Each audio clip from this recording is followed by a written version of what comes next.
কাঁটাতার বসানো থেকে রেশন পরিষেবা, দেশের নিরাপত্তার স্বার্থে কোনো কিছু কম্প্রোমাইজ নয়। এবিপি আনন্দে প্রতিক্রিয়া খাদ্য সমবায় মন্ত্রী অশোক কীর্তনিয়ার। ভারত বাংলাদেশ সীমান্তে যে কাঁটাতারের বেড়া দেওয়া হবে তার জন্য জমি অধিগ্রহণ কিভাবে হবে সেটি বলেন। আমি কালকে উত্তর 24 মাস যিনি প্রশাসনিক প্রধান আছেন ডিএম, তার সঙ্গে বৈঠক করেছি। যেহেতু আমাদের ইলেকশনের পূর্ব ঘোষণা ছিল 45 দিনের ভিতরে আমরা সমগ্র ভারত বাংলাদেশ যত এরিয়া আছে আমরা কাঁটাতারে বেড়ার ব্যবস্থা করব।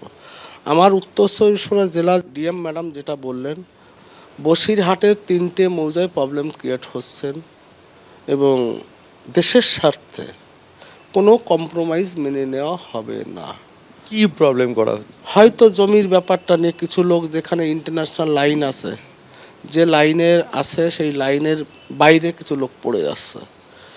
তাদেরকে ডিএম ম্যাডাম বলেছিলেন যে আমরা জমি এই পাশে দিচ্ছি, আপনারা আসুন। তারা আসতে চাচ্ছে না, সেখানে হয়তো একটা বাধাপ্রাপ্ত সৃষ্টি হতে পারে। এক সপ্তাহ আমি তাকে বলে দিয়েছি, ম্যাডাম আপনি বুঝিয়ে বলুন, তারা যদি রাজি না হয় যেটা আইন অনুরূপ ব্যবস্থা যেভাবেই হোক ফেন্সিং দিতে হবে। কারুর মাতুব্বরি আটকে রাখা যাবে না। এই কাজটা কারুর মদতে করছে এরা? হতে পারে, মেবি হতে পারে। সেক্ষেত্রে ক্ষতিপূরণের ব্যাপারেও কি ক্ষতিপূরণ তো গভর্নমেন্ট দিতে রাজি আছে, ক্ষতিপূরণ তো দিচ্ছি আমরা। সেন্ট্রাল গভর্নমেন্ট তো প্রথম থেকে বলছে চাষিদের যাদের কাছে জমি অধিগ্রহণ করা হবে তাদের ব্যবস্থা করা হবে।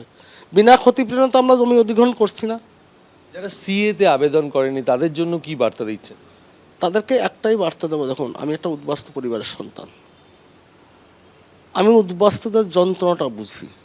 যারা এখনও মমতা ব্যানার্জির কথা শুনে বিগত দিনে ভুল বুঝিয়ে আপনারা সিএতে অ্যাপ্লিকেশন করেননি, আপনারা ইমিডিয়েট সিএতে অ্যাপ্লিকেশন করুন, নতুবা কিন্তু সমস্ত সরকারি সুবিধা থেকে আপনারা বঞ্চিত হবেন। যাদের এসআইআর এর নাম বাদ গেছে তাদের জন্য কি? দেখুন, যাদের এসআইআর নাম বাদ গিয়েছেন আমি আপনাদেরকে বলে, যারা ট্রাইব্যুনালে আছেন তাদের নিয়ে কোনো প্রশ্ন নেই। কোনো অবৈধ নাগরিককে ভারতবর্ষের পশ্চিমবঙ্গের বা ভারত সরকারের মানুষের করের টাকায় তাদের কোনো সুযোগ সুবিধা দেওয়া হবে না। যারা ট্রাইব্যুনালে আছেন তাদের রেশন কার্ড ডিলিট হবে না, আমি আমার দপ্তরের কথা বলে রাখছি। সরকারি সুযোগ সুবিধা পাবেন এবং যারা সিএতে অ্যাপ্লিকেশন করেছেন তারা সবাই সুযোগ সুবিধা পাবেন। নো পার্কিংয়ে গাড়ি নিয়ে কড়া অবস্থান কলকাতা ট্রাফিক পুলিশের। যেখানে পার্কিং রয়েছে সরকার সেখানেই পার্কিং করে দেবে। এখন রাস্তার মাঝখানে যেখানে সেখানে গাড়ি পার্কিং করাচ্ছে, টোটো অটো দাঁড়িয়ে পড়ছে। কোনো পার্কিং নিয়ম মানা হয় না, অনিয়মিতভাবে পয়সা তোলা হচ্ছে। কোথাও অনিয়মভাবে পার্কিং করা যাবে না, মন্তব্য মন্ত্রী দিলীপ ঘোষের।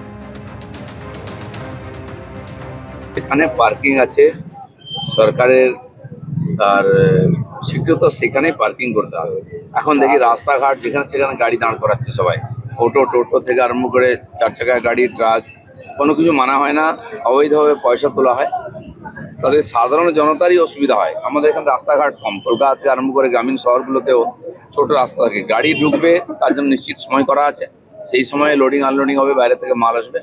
বাকি সময় যে কোনো গাড়ি, ব্যক্তিগত গাড়ি হোক সরকারি গাড়ি হোক, যেখানে সেখানে পার্ক করা যাবে না, যাতে মানুষের কোনো অসুবিধা না হয়, আর সেটা শক্তভাবে মানা হয়। এবিপি আনন্দ এগিয়ে থাকে, এগিয়ে রাখে।